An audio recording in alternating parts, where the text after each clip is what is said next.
So Natalie, the first question I always ask people is, are you an artist? Yes, of course. I think there's an artist in a little bit of all of us, but yes, I would consider myself an artist.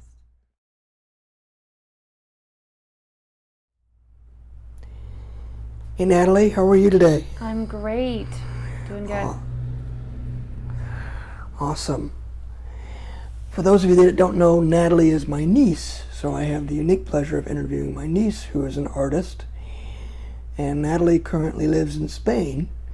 She's from here in Bakersfield, of course, which is why we are featuring her on the Artists of Bakersfield.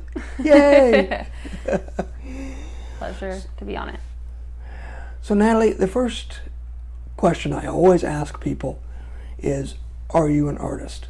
Yes, of course. I think there's an artist in a little bit of all of us, but yes, I would consider myself an artist. I like that answer. Tell me about the type of artist you are. You draw, you paint, what do you do? I've done a little bit of everything. Right now I'm working on my paint techniques, drawing on paper, but I've also done a lot of digital art and graphic designing as well. Tell us a little more about that. So graphic design is kind of a broad term, but what I've specifically have done is produced flyers or drawings or anything that needs color or pop in a type of flyer form, anything like that. I've mixed my what I've done in my bachelor's degree with what I've learned in the art field, and I've done infographics on health topics. I've done pamphlets on health topics, and then that is also extended to other art departments. I've done flyers or designs or programs for any type of the ballet that they do here in town. I've done a couple of those pamphlets that you get handed to when you enter the facilities. Got it. I'm trying to picture it in my mind, but yeah, I think I got it. Hopefully the audience gets it more than I do. Yes. Hope I explained it well enough. So, what is your favorite type of art? That is a hard question. Growing up, art to me was movement because I grew up dancing as well. And so right now that I'm working on my drawing and things like that, I've been really trying to portray movement in art, and that is really what I'm kind of trying to get, and a technique I'm trying to get down. And so I've been doing watercolor, which deals with a lot of water on paper, and I'm working on that movement, letting the water flow and having the water flow and getting that movement onto paper and having it stamped on there and feeling a lot of that. Okay. Well, that sounds really neat. Do you have samples of that? Are you online? I have a little bit of my artwork on my Instagram page. Little things here and there. I have a portfolio on my Instagram page tagged in my link on my Instagram page. I remember when you were little, you've always been artistic. Mm-hmm. You were into videography at one time, like when you were 8 years old. And then you were also weren't you a videographer for your school, your high school, right? Yes, I did do a lot of video work. And I still do now. I run some social media pages and I do a little video cutting and editing, not necessarily in a large scope like you do or like I did for my high school, but I do lots of little editing still. But yeah, I did do a lot of video, and like I said, I love to portray movement in any way that I can show that. It's been really, really fun. So the editing is one of my favorite things to do. Because I consider video editors, and especially with today's world, with YouTube and all that, they're artists too. Yeah. Being an artist it used to be so traditional, like you could draw, you could paint, or both. Yeah. But now it's everything. Yeah. Now you said that graphic design was a general term, and it is a general term because we have literal graphics on a computer. Yeah. We have Photoshop on computers. Yeah. Everything's on a computer. Of course, now everything's on an iPad too. Yeah, it's not exactly, necessarily a computer these days. because I graduated in 1997 and computers was just getting started, so that's how far back I go. Yeah. But tell me about, if you could do anything, if somebody were to come to you, I need you to do what for me? What would it be? What was your favorite thing? That's a good question. I don't know. I mean, like you talked about with how art can be so broad, or all of these different things, I think a lot of it strives from being inspired. I think that being inspired really portrays into art, and like you've always been inspired by videography and all that kind of stuff, so you see that being portrayed. And for me, I just want to make sure that whatever I do, I'm inspired to do. So if someone came to me and was like, hey, I want to do this, I want to feel inspired to do it. I want to feel like I want to do it. I want to feel like all of those kind of things are portrayed on the paper. That whatever I'm doing, whether that's watercolor, whether that's graphic design, whether that's someone came to me and was like, oh, I want you to make a pamphlet for, I don't know, breast cancer awareness. And I start to go through something like that, and I do health pamphlets. I want to feel like I want to help someone with my pamphlet. I want to make sure that someone is getting something from my art, and that's always what I want to portray. So I think as long as someone comes to me and I feel that, then I'm doing what I love. You know, I feel the same way with my videography. I volunteer for with the local ALS association here in Bakersfield, and I had a good friend of mine passed away from ALS. Mm-hmm. So in his memory, I do the videography for all their events, whether it's a walk or whatever they need me to do. So yeah, that's good that you want to do that. That's great, because there's so much we could be doing, whether it's, like you said, breast cancer awareness or cancer in general. Yeah.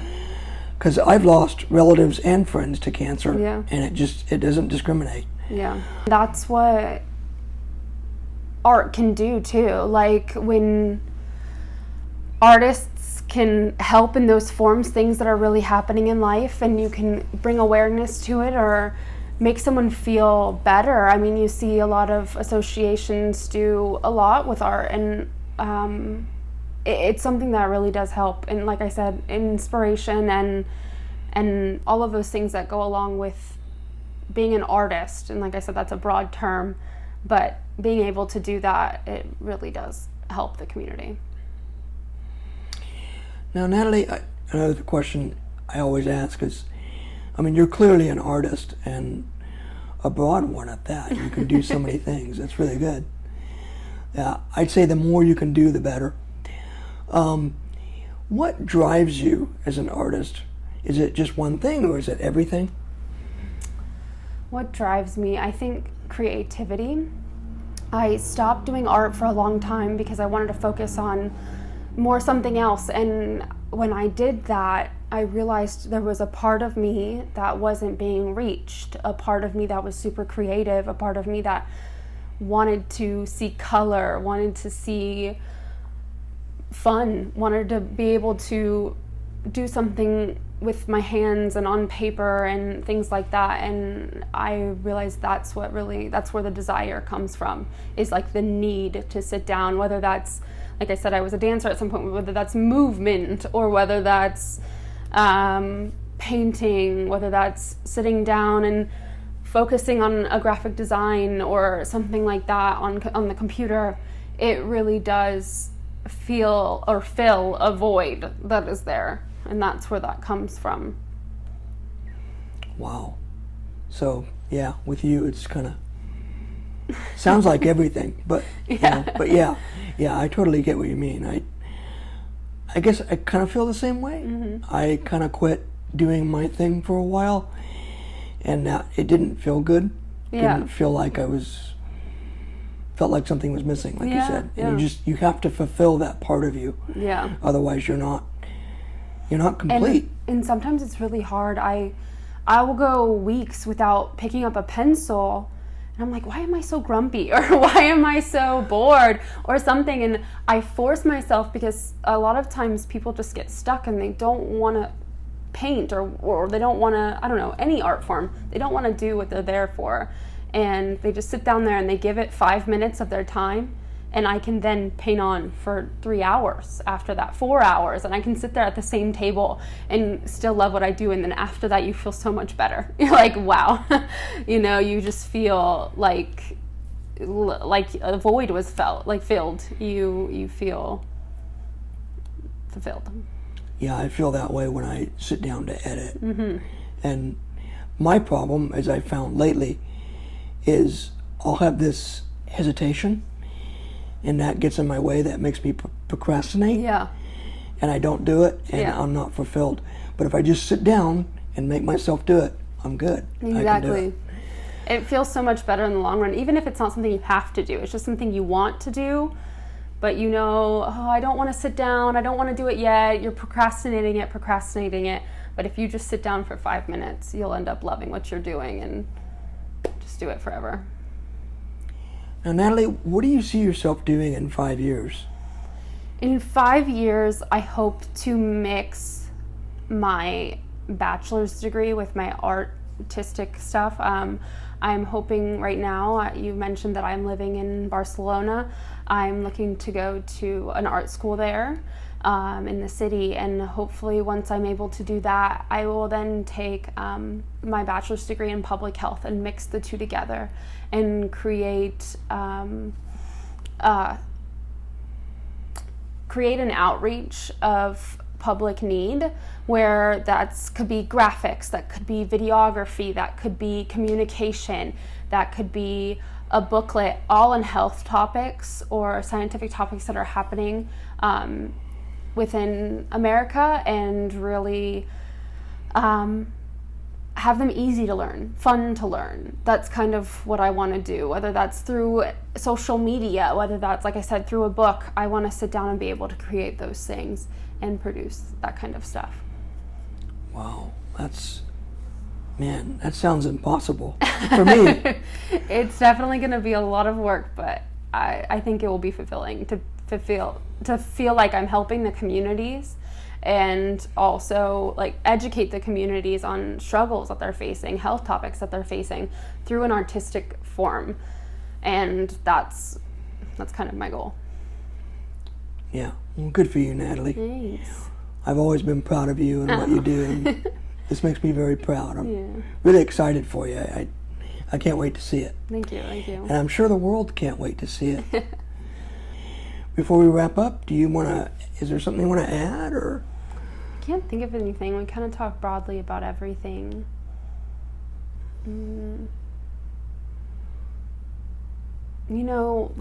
Just to reiterate, like we talked about, kind of art's in everyone. You can find, like you said, art nowadays, back when you didn't look at it, all the videography, things like that.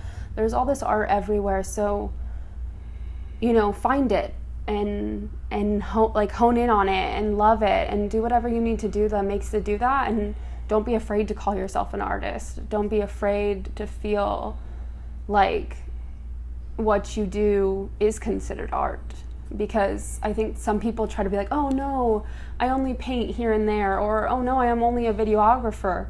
But in reality, you're an artist and you're helping communities and you're producing things that are beautiful. So, you recently in Spain, you were featured in an art gallery, correct? Yes. The town that I live in, we had a little small art gallery that we had of all of the people that took the art class in town, and we were featured in the exhibit, and it was fun. We all got to show off our artwork, show off our techniques, and have a lot of fun with the community there, but also represent the community here. I was able to paint my mother, who lives here, and I was able to represent people from this community over there in Barcelona as well.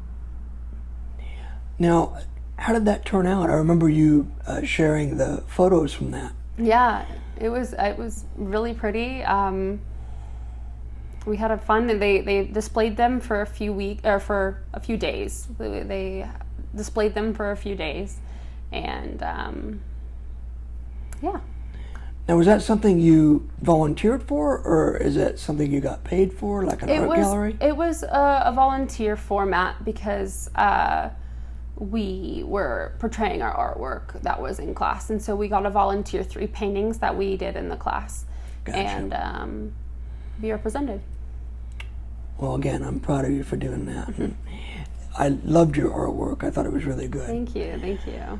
So is there another, are you guys going to do another one soon? Or we don't know. is that yearly? They happen once a year. Okay. I'm not sure if it will happen again or not. I don't know if they'll give us another opportunity, but hopefully they will. Oh, yeah. Hopefully they will. I'm sure they will, because memory serves me, and it usually does. Yeah. They liked you a lot. Like your teacher Yeah. liked you, and you had pictures with her with your artwork in the background. Yeah. And so I think if they really like you, which I believe they do, they'll have you back. Yeah. So I wouldn't worry about that. Yeah. So anything else that I didn't cover? I don't think so. No. Anything else you have to ask? I don't think so. That being said, thank you for coming today, and Yes, thank you. hopefully we'll see you again. Yes. Thanks, Natalie. Bye. Yeah, bye.